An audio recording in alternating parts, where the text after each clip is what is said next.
ODM Ruto alinunua kwa Oburu, Junet na Wanga, akalipa deposit.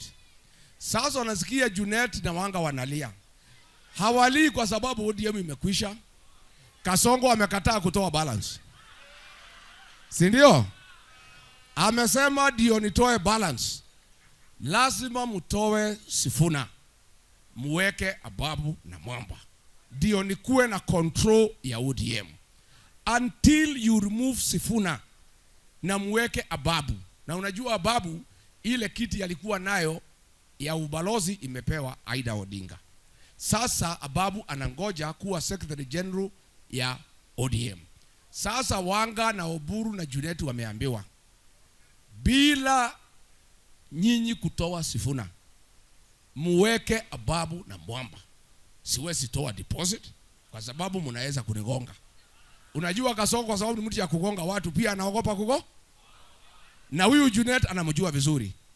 Na mimi nataka niona Junet akisema Rigijia tusaidie, ni kwa sababu Junet na mimi tunajuana zaidi. Waswahili wanajuana na huyu Junet ndio alitumika na Ruto kusabaratisha uchaguzi ya Raila 2022. Mimi nilikuwa hapo, Junet akaitwa na Ruto. Nilikuwa running mate ya Ruto. Si ndio? Ruto akaniambia Rigathi. Siku hiyo siku anaitwa Rigijiri kuja baadaye. Akaniambia, wewe Rigathi uelewi maneno. Hii mzee ndio tumuweze, wacha tuchukue mtu yake anaitwa Junet. Hii ni mtu ya pesa. Wacha tukikoroga yeye kule kwa Wakalejin, Raila asikuwe na agents, nijue vile nitapanga maneno huko. Huyu Junet alikuja, I was seated there.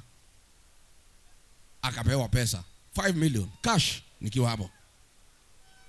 Na zile alikuwa amepatiwa na Uhuru ya agents, akaambiwa na Kasongo, hiyo pesa usitumie, jisaidie naye.